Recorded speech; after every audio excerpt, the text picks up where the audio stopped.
Lecture बनाऊंगा अभी जो है। Hello everyone, this is Niranjan Singh and today we are here to present reinforced concrete structure question series part 4. Part 3 हम already upload कर चुके हैं एंड ये हमारा पार्ट 4 है। reinforced concrete structure जो हमारी क्वेश्चन सीरीज चल रही थी वो आगे आने वाले एग्जामों में काफ़ी हेल्पफुल होने वाली है। जो भी आपके एग्जाम है like SSC JEE 2020, UPPCL JEE and another state exam, तो बने रहिए हमारे साथ civil tech by ND YouTube study channel पर एंड इसे ज़्यादा से ज़्यादा लोगों में शेयर कीजिए जिससे हमें आपका सपोर्ट मिल सके और ये हमारे लिए एक मोटिवेशन के तौर पे वर्क करेगा। So please subscribe and share the civil tech by ND YouTube study channel. तो आज के सेशन को स्टार्ट करते हैं। आज का पहला क्वेश्चन है, the characteristic strength of concrete is defined as that compressive strength below which not more than। First है आपका 2% ऑफ टेस्ट रिजल्ट, सेकंड है आपका 10% of result fall and option C is 5% of result fall and option D is none of these. Basically जो characteristic strength होती है concrete की वो हम क्यूब टेस्टिंग से मेजर करते हैं।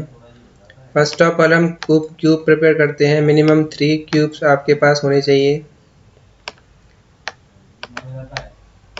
3 क्यूब्स की हम अलग अलग कंप्रेसिव स्ट्रेंथ निकालते हैं कंप्रेशन मशीन से और उनका ऑन एन एवरेज ले लेते हैं। जो हमारी कंप्रेसिव स्ट्रेंथ होती है उसका ऑन एन एवरेज ले लेंगे तो हमारे पास करेक्टरिस्टिक स्ट्रेंथ आ जाती है। Characteristic strength is the strength below which not more than 5% result are expected to fall.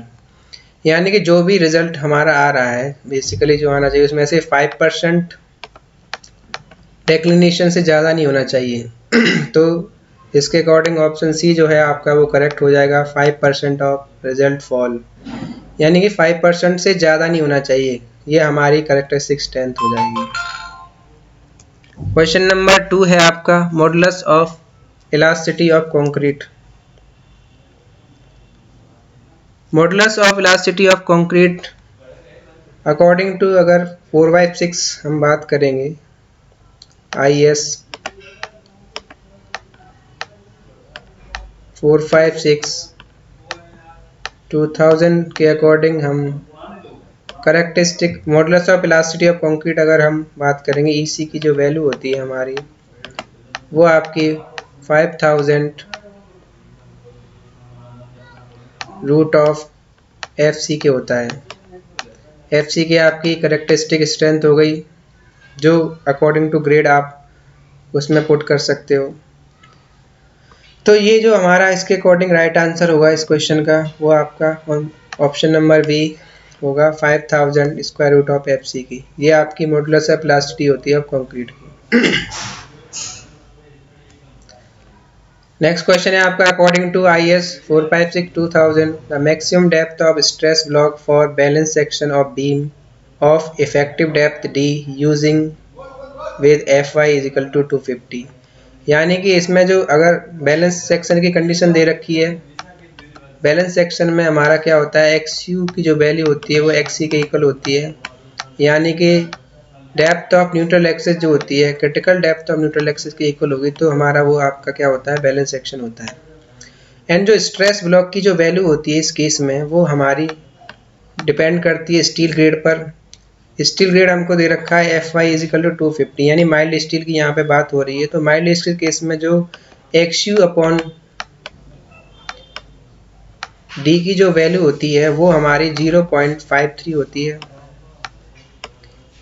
For Fe 250 के केस में। अगर हम माइल्ड स्टील की बात, ये हमारा माइल्ड स्टील का केस हो गया। अगर हम HYSD की बात करेंगे तो जो अगर 415 हमारा HYSD बार अगर आप 415 यूज़ कर रहे हो यानी Fe 415 आप यूज़ कर रहे हो तो XU की जो वैल्यू होगी आपकी वो आपकी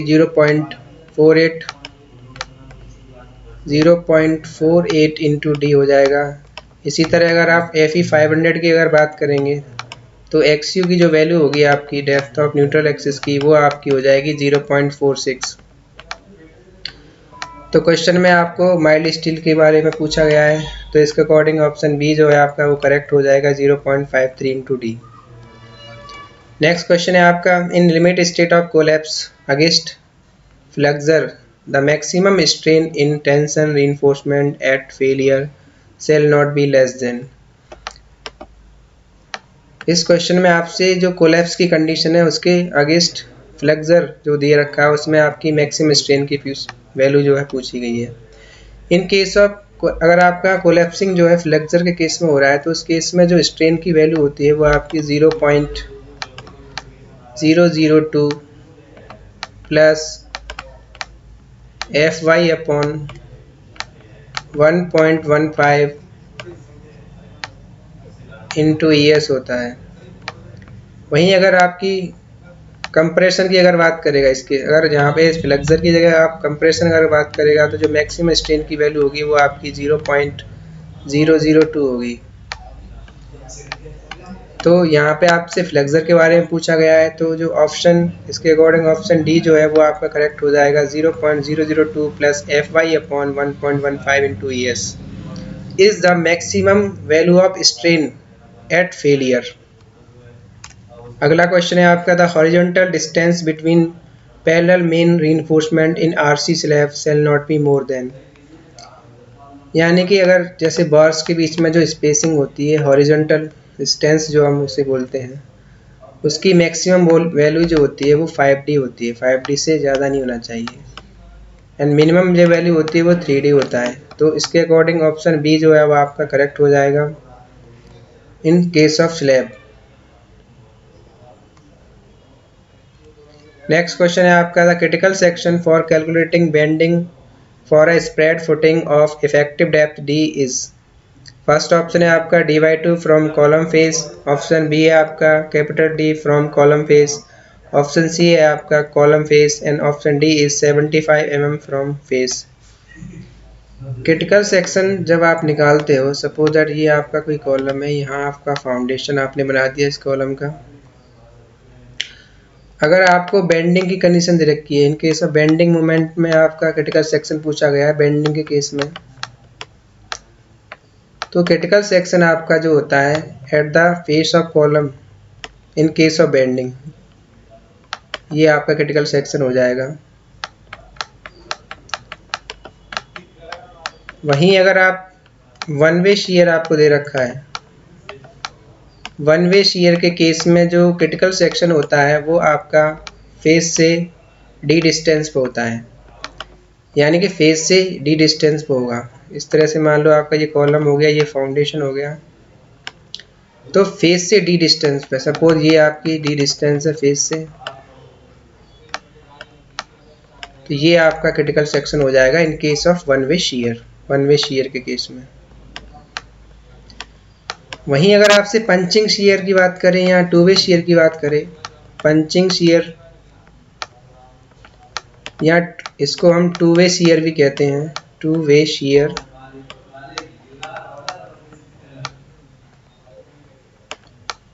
टू वे शियर, तो उस केस में जो क्रिटिकल सेक्शन आपका होता है वो फेस से dy2 डिस्टेंस पे वर्क होता है आपका। सपोज दैट ये आपका कॉलम है, ये कॉलम के लिए आपने फाउंडेशन बना दिया और कंडीशन जो है आपकी वो टू वे शियर की है, तो फेस से जो dy2 डिस्टेंस पे, ये आपकी फेस dy2 डिस्टेंस होगी from the face of column. तो इस क्वेश्चन में जो आपसे पूछा गया है वो आपका बेंडिंग का केस है। तो बेंडिंग के केस में मैंने आपको बताया कि फेस से डी डिस्टेंस पर, कॉलम फेस पर, सॉरी, ये कॉलम फेस पर आपका क्रिटिकल सेक्शन होगा इन केस ऑफ बेंडिंग। अगर वहीं वन वे की बात कर रहा है तो फेस से डी डिस्टेंस पे होगा। इन case of two way shear में फेस से dy2 डिस्टेंस पे आपका क्रिटिकल सेक्शन होता है। नेक्स्ट क्वेश्चन है आपका, if the area of tension reinforcement provided is less than that required for a balance section the RCC section is called. यानी कि कोई आपको सेक्शन दे रखा है जिसमें जो रीइंफोर्समेंट की वैल्यू है, सपोज AST की जो वैल्यू है वो लेस देन है आपकी AST in case of balance section, AST in case of balance section में, तो यानी कि आपका ये क्या है, अंडर रीइंफोर्समेंट का केस हो गया, क्योंकि इसमें जो स्टील की वैल्यू है वो आपकी कम है। With respect to balance section, यानी जितनी आप बैलेंस सेक्शन में देते हो उससे कम रीइंफोर्समेंट यहाँ पे प्रोवाइड किया गया है, तो ये जो केस आपका बनता है वो आपका अंडर रीइंफोर्स्ड सेक्शन हो जाएगा। तो ऑप्शन ए जो है इसके अकॉर्डिंग करेक्ट हो जाएगा आपका under reinforced section. Next question है आपका, एज पर IS 456-2000 के according in absence of test data the approximate value of the total shrinkage strain of design may be taken as, यानी कि अगर आपके पास जो टेस्ट डेटा है वो अवेलेबल नहीं है, उस केस में जो टोटल श्रिंकेज आपका होता है उसकी वैल्यू आपको बतानी है, टोटल श्रिंकेज की value in case absence of test data case में अकॉर्डिंग टू IS 456-2000 के अकॉर्डिंग। तो इस तरह का अगर आपको केस दे रखा है तो उस केस में जो टोटल श्रिंकेज स्ट्रेन की वैल्यू आपकी होती है वो आपकी 0.0003 होता है। यहाँ इसको हम 3 × 10⁻⁻⁴ भी लिख सकते हैं। ये आपकी होती है टोटल श्रिंकेज स्ट्रेन डिजाइन के केस में अगर आपको लेना है। Is that clear? अब नेक्स्ट क्वेश्चन पे चलते हैं। नेक्स्ट क्वेश्चन है आपका, generally concrete cube test measure concretes, यानी कि जो कंक्रीट क्यूब्स हम बनाते हैं, बेसिकली कंक्रीट क्यूब्स जो प्रिपेयर की जाते हैं उनसे हम जो कंक्रीट की कंप्रेसिव स्ट्रेंथ है वो निकालते हैं। मिनिमम क्यूब्स मैंने बताया था आपको, अगर आपको कंक्रीट की कंप्रेसिव स्ट्रेंथ निकालनी है तो जो मिनिमम क्यूब्स की आप वैल्यू होती है वो 3 होती है, यानी एटलीस्ट 3 क्यूब्स आपको प्रिपेयर करने पड़ेंगे for the measuring of compressive strength of concrete compressive strength निकालने के लिए। तो इसके अकॉर्डिंग ऑप्शन बी जो है वो आपका करेक्ट हो जाएगा, compressive strength of concrete is the right answer of this question. Next question है आपका, in limit state method of design for bars in compression the value of bond stress shall be. तो इस question को आपको ध्यान से पढ़ना है, जल्दबाजी नहीं करनी है। जल्दबाजी में आप इस केस में आपको 60% लगा दोगे। आपने कभी कभी देख, यहाँ पे आपको थोड़ा गौर करने की जरूरत पड़ेगी, क्योंकि यहाँ पे बार्स जो है इन कंप्रेशन में है। वहीं अगर डिफॉर्म की बार की बात करता तो डिफॉर्म बार के केस में जो बॉन्ड स्ट्रेस की वैल्यू होती है टाउ बी डी, जिसे हम रिप्रेजेंट करते हैं टाउ बी डी से, उसकी वैल्यू को हम 60% इंक्रीज करते हैं इन केस ऑफ HYSD बार। अगर आप HYSD बार तो बार्स इन कंप्रेशन आपसे पूछा गया, तो इस केस में जो वैल्यू हम इंक्रीज करते हैं टाउ बी डी की वो आपकी होती है ग्रेटर देन 25% हम वैल्यू को इंक्रीज करते हैं। जो वैल्यू आपकी आती है उसको अगर बार्स इन कंप्रेशन में है तो वो आपकी 25% आपको इंक्रीज करना पड़ेगा। तो इसके अकॉर्डिंग ऑप्शन डी जो आपका करेक्ट हो जाएगा 25%। वहीं अगर आप डिफॉर्म बार आप यहाँ पे यूज करते हैं या फ्लेक्सर की बात करेगा तो उस केस में जो टाउ बी डी की वैल्यू हम इंक्रीज करेंगे वो आपकी 60% होगी इन case of HYSD bar. Is that clear? चलिए अगले क्वेश्चन पे चलते हैं। नेक्स्ट क्वेश्चन है आपका, एज पर IS 456 splitting tensile strength of concrete may be estimated from compressive strength H, यानी कि आपको कंप्रेसिव स्ट्रेंथ या FCK की वैल्यू दे रखी है, तो उसके अकॉर्डिंग आप स्प्लिटिंग टेंसाइल स्ट्रेंथ कैसे निकालोगे। इसके लिए आपको एक फॉर्मूला याद करना पड़ेगा। FCR को स्प्लिटिंग टेंसाइल स्ट्रेंथ बोलते हैं। FCR की जो वैल्यू होती है 0.7 times of square root of FCK होता है आपका, यानी कि आपको एक कैरेक्टरिस्टिक स्ट्रेंथ दे दे, उस केस में आपसे स्प्लिटिंग टेंसाइल स्ट्रेंथ पूछे तो उसकी जो वैल्यू होती है 0.7 times square root of FCK होता है। तो इसके अकॉर्डिंग ऑप्शन बी जो है वो आपका सही है, FCR is equal to 0.7 times square root of FCK is the right answer of this question. चलिए नेक्स्ट क्वेश्चन पे चलते हैं। नेक्स्ट क्वेश्चन है आपका, if the modular ratio is M, stress ratio in steel, आपको मॉडुलर रेशियो M दे रखा है, ठीक है। Next, stress ratio in steel and concrete is R, यानी कि sigma ST upon sigma CVC, ये आपका उसने R दे रखा है। Is that clear? M stress ratio, M आपका मॉडुलर रेशियो है, ये आपका होता है ES अपॉन EC, यानी modulus elasticity of steel upon modulus elasticity of concrete. Is that clear? And critical neutral axis constant आपको के दे रखा है। उस केस में जो एक कंडीशन होती है आपकी sigma S T upon M, ये आपकी स्ट्रेस हो गई at the level of tensile reinforcement, equal to होता है sigma C V C bracket में 1 माइनस के अपॉन के। के जो है यहाँ पे क्रिटिकल न्यूट्रल एक्सिस कांस्टेंट है यानी एक्सी की वैल्यू है, डेप्थ ऑफ क्रिटिकल एक्सिस में। तो इस केस में sigma S T upon sigma C R हो जाएगा तो आर इजकल टू आपका हो जाएगा एम ब्रैकेट में 1 माइनस के अपॉन के। तो आर के ऐसे आपको निकाल लेंगे, यहाँ से आप कैलकुलेट करोगे तो एम माइनस एम के। तो एम की जो के की जो वैल्यू आपकी आएगी इस केस में वो आपकी m upon M plus R आएगी।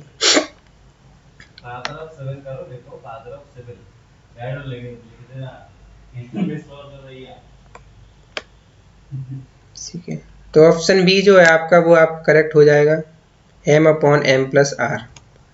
नेक्स्ट क्वेश्चन है आपका, in limit state of collapse for direct compression the maximum axial compressive strain in concrete is. यानी limit state collapse direct compression की बात कर रहा है, उस केस में मैक्सिमम एक्सियल कंप्रेसिव स्ट्रेन की आपकी वैल्यू पूछी गई है। तो मैक्सिमम एक्सियल कंप्रेशन की जो वैल्यू आप होती है वो 0.0035 होती है। आपने जी सपोज ये आपका एक बीम सेक्शन है, मैं आपको ड्रॉ करके बता देता हूँ। ये आपके रीइंफोर्समेंट हो गए। इस केस में जब आप स्ट्रेन डायग्राम आप ड्रॉ करोगे, इस तरह का स्ट्रेन डायग्राम आपका आएगा। यहाँ पे जो होती है मैक्सिमम स्ट्रेन की वैल्यू आपको मिलती है 0.0035 मैक्सिमम स्ट्रेन की वैल्यू होती है। लोअर पोर्शन में जो स्ट्रेन की वैल्यू होती है 0.002 होती है,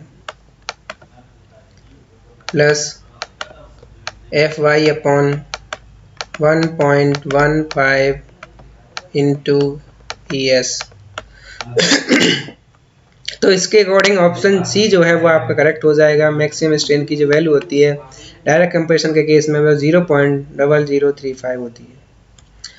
अगला सवाल है आपका, a compression member is term as column और strut if the ratio of its effective length to the least lateral dimension is more than. यानी कि जो कॉलम होता है उसको हम स्पेसिफाई कैसे करते हैं कि ये कॉलम है या स्ट्रट है। तो बेसिकली जो रेशियो होता है जिसको हम स्लेंडरनेस रेशियो बोलें, L effective upon least lateral dimension, suppose that B दे रखा है उसने। तो इसमें जो वैल्यू होती है अगर ग्रेटर देन आपकी 3 है तो वो जो केस होता है वो आपका कॉलम और स्ट्रट का हो जाता है। या ऐसे भी कह सकते हैं हम 3 less than equal to L upon B less than equal to, अगर 12 है तो ये आपका कॉलम का केस है। अगर एल अपॉन बी की जो वैल्यू है वो लेस देन इक्वल टू है 3 के, तो ये वाला जो केस होगा वो आपका हो जाएगा पेडेस्टल का। ये आपका केस हो जाएगा पेडेस्टल। तो इसके अकॉर्डिंग जो ऑप्शन ए है वो आपका सही हो जाएगा। L effective upon least lateral dimension का जो रेशियो है वो आपका ग्रेटर देन 3 होना चाहिए, इज मोर देन 3। तब जो केस होगा वो आपका कॉलम और स्टड बोलेंगे उसको। अगर ये वैल्यू जो है आपकी लेस देन 3 आएगी तो उसको हम पेडेस्टल बोलेंगे। Is that clear? चलिए नेक्स्ट क्वेश्चन है आपका, if L is the effective length of a column and B is the least lateral dimension, then the column will be treated long column if the ratio of L by B is equal to or less than। यानी कि L by B का ratio क्या होगा जब हम उसको as a long column treat करेंगे।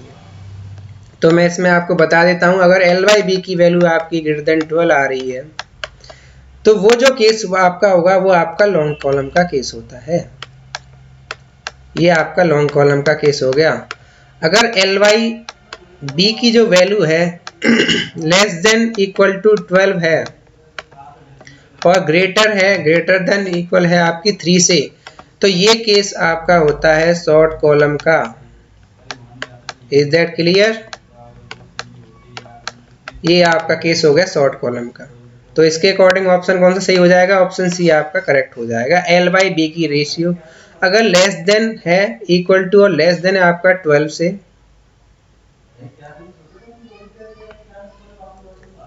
Sorry long column treated as a long और शॉर्ट यहाँ पे होना चाहिए। ट्रीटेड एज ए लॉन्ग और शॉर्ट आप कब ट्रीट करेंगे? जब L/B की रेशियो जो होगा आपका वो लेस देन इक्वल टू 12 होगा। ऑप्शन सी आपका करेक्ट है। नेक्स्ट क्वेश्चन है आपका, the factored load at the limit state of collapse for dead load plus live load. दूसरा कॉम्बिनेशन है आपका dead load plus wind load. तीसरा कॉम्बिनेशन है आपका dead load plus live load plus wind load. Combinations आपको दिए गए हैं। तो अकॉर्डिंग टू IS 456 2000 के अकॉर्डिंग कौन सा ऑप्शन आपका सही होगा?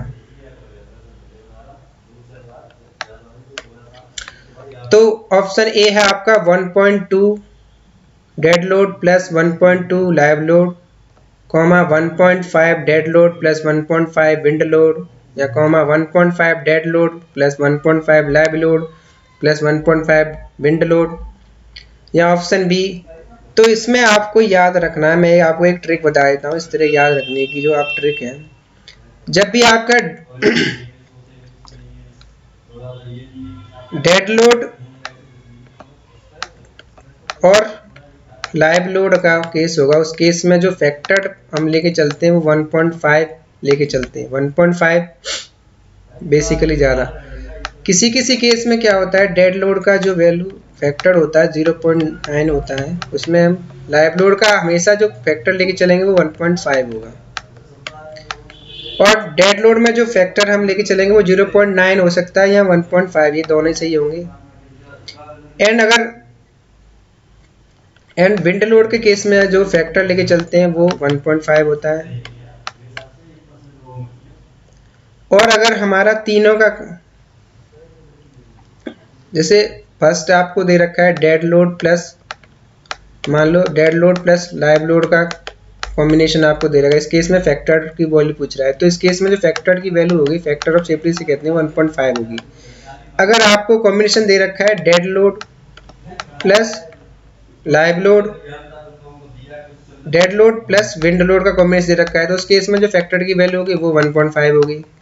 अगर आपको तीनों का कॉम्बिनेशन दे रखा है, suppose dead load plus live load plus wind load, तो उस केस में जो फैक्टर की वैल्यू होती है वो 1.2 होती है। तो इसके अकॉर्डिंग हम ऑप्शन देख लेते हैं। ऑप्शन डी हमारा करेक्ट जा रहा है। डेड लोड के केस में मैंने बताया 0.9 और 1.5 दोनों हो सकते हैं, ये सही है। लाइव लोड केस में आपको हमेशा 1.5 फैक्टर लेके चलना है। अगर आपको कॉम्बिनेशन दे रखा है dead load plus wind load का कॉम्बिनेशन दे रखा है, तो उस केस में जो फैक्टर होगा वो 1.5 लेके चलना है। अगर आपको तीनों का कॉम्बिनेशन दे रखा है, डेड लोड का भी कॉम्बिनेशन है, लाइव लोड का भी कॉम्बिनेशन है, प्लस विंड लोड, तीनों का आपका कॉम्बिनेशन दे रखा है, तो उस केस में जो फैक्टर की वैल्यू लेके चलते हो, फैक्टर ऑफ सेफ्टी की वैल्यू लेके चलते हो, वो 1.2 होती है। तो इसके अकॉर्डिंग ऑप्शन डी आपका करेक्ट हो जाएगा। नेक्स्ट क्वेश्चन है आपका, the HYSD enforcement in RC slab shall not be less then, यानी कि आप HYSD इन्फोर्समेंट दे रखा है आपको, उस केस में स्लैब में जो हम इन्फोर्समेंट यूज करते हैं वो मिनिमम, यानी shall not be less than, इतने से कम नहीं होना चाहिए। इसका मतलब मिनिमम रीइंफोर्समेंट आपसे पूछ रहा है। मिनिमम रीइंफोर्समेंट की वैल्यू मैंने बताई थी आपको, ये आपकी ग्रेड ऑफ स्टील पर डिपेंड करती है, स्टील ग्रेड पर। अगर FE 250 आप यूज कर रहे हो तो उस केस में जो मिनिमम रीइंफोर्समेंट होता है वो आपका 0.15% into gross area, 0.15% of gross area लेते हो। आपका ग्रॉस एरिया क्या होगा? B into capital D। यहाँ कन्फ्यूजन नहीं हो रहा, कभी कभी B इंटू स्मॉल d दे रखा है, लेकिन D जो है वहाँ पे इफेक्टिव डेप्थ है। इस केस में क्या है कि कैपिटल D आपको लेके चलना है, क्योंकि कैपिटल D से ही आपका ग्रॉस एरिया आएगा। B इंटू कैपिटल D का जब आप मल्टीप्लाई करोगे तो gross area of the slab आएगा, तो minimum reinforcement in case of mild steel जो होगा 0.15 होगा। अगर आपका FE 415 है, HYSD है, तो उस केस में जो मिनिमम रीइंफोर्समेंट हम प्रोवाइड कराते हैं वो 0.12% ऑफ ग्रॉस एरिया होता है। तो इसके अकॉर्डिंग ऑप्शन बी जो है वो आपका करेक्ट है, 0.12% B into D gross area होगा, यानी 0.12% ऑफ ग्रॉस एरिया होगा, क्योंकि HYSD का केस आपको दे रखा है। HYSD रीइंफोर्समेंट केस में स्लैब में मिनिमम रीइंफोर्समेंट की वैल्यू पूछी गई है आपसे, तो ऑप्शन बी आपका यहाँ पे सही है, 0.12% ऑफ ग्रॉस एरिया। अगले सवाल पे चलते हैं। अगला सवाल है आपका, in limit state method of design, यानी लिमिट स्टेट मेथड की बात कर रहा है। फॉर HYSD बार के केस में the value of bond stress shall be, यानी कि लिमिट स्टेट मेथड में जो बॉन्ड स्ट्रेस की वैल्यू होती है, इसको हम टाउ BD से डिनोट करते हैं। उस केस में अगर आपको HYSD बार दे रखा है तो जो वैल्यू होती है उसको कितना इंक्रीज करते हैं, ये बेसिकली आपसे इस क्वेश्चन में पूछा गया है। तो फर्स्ट ऑप्शन है आपका इंक्रीज 60% एंड सेकंड ऑप्शन है आपका डिक्रीज 60%, या थर्ड ऑप्शन है आपका इंक्रीज 50%, या फोर्थ ऑप्शन है आपका इंक्रीज डिक्रीज बाय 50%। तो बेसिकली जो टाउ BD हम लेके चलते हैं इन केस ऑफ HYSD बार, उसकी वैल्यू को हम 60%, जो नॉर्मल वैल्यू दे रखी होगी कंप्रेशन केस में, उसको हम क्या करेंगे, इंक्रीज कर देंगे 60%। तो ये जो वैल्यू हम यूज करेंगे वो किसके लिए करेंगे, HYSD बार के लिए इन लिमिट स्टेट मेथड। तो इसके अकॉर्डिंग ऑप्शन ए जो है वो आपका करेक्ट हो जाएगा, increase by 60%। Is that clear? चलिए नेक्स्ट क्वेश्चन पे चलते हैं। नेक्स्ट क्वेश्चन है आपका, diagonal tension in a reinforced concrete beam, यानी जो डायगोनल टेंशन जनरेट होती है RCC बीम में, वो फर्स्ट ऑप्शन है आपका इज मैक्सिमम होती है एट न्यूट्रल एक्सिस, या ऑप्शन बी है आपका decrease below neutral axis and increase above neutral axis, या ऑप्शन सी है आपका increase below neutral axis and decrease above neutral axis, या option D is remains constant throughout the depth of beam. Basically जो diagonal tension आपकी आती है, वो जो मैक्सिमम डायगोनल टेंशन आएगी आपकी, वो जो टेंशन जो जनरेट होती है मैक्सिमम, वो आपकी न्यूट्रल एक्सिस पे जनरेट होती है। तो मैक्सिमम वैल्यू जो होती है आपकी वो न्यूट्रल एक्सिस पे होगी डायगोनल टेंशन की। तो ऑप्शन ए जो है वो आपका करेक्ट हो जाएगा, is maximum at neutral axis, और एबव न्यूट्रल एक्सिस अगर आप जाओगे तो वैल्यू आपकी डिक्रीज होगी, और बिलो न्यूट्रल एक्सिस आओगे तो भी आपकी वैल्यू डिक्रीज होगी। तो मैक्सिमम वैल्यू होती है वो आपकी न्यूट्रल एक्सिस पे मिलती है आपकी, तो is maximum at neutral axis diagonal tension जो आपकी जनरेट होती है in RCC beam. Last question of this series is, if D is the dia of bar in tension, then a standard hook is equivalent to the anchorage value of straight length equal to,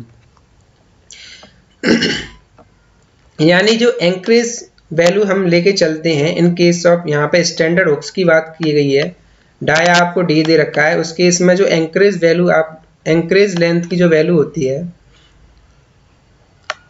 encourage length हम LD से note करते हैं। Basically encourage length की जो value हम लेके चलते हैं वो स्टैंडर्ड हुक के केस में आपकी होती है 16 इंटू डी।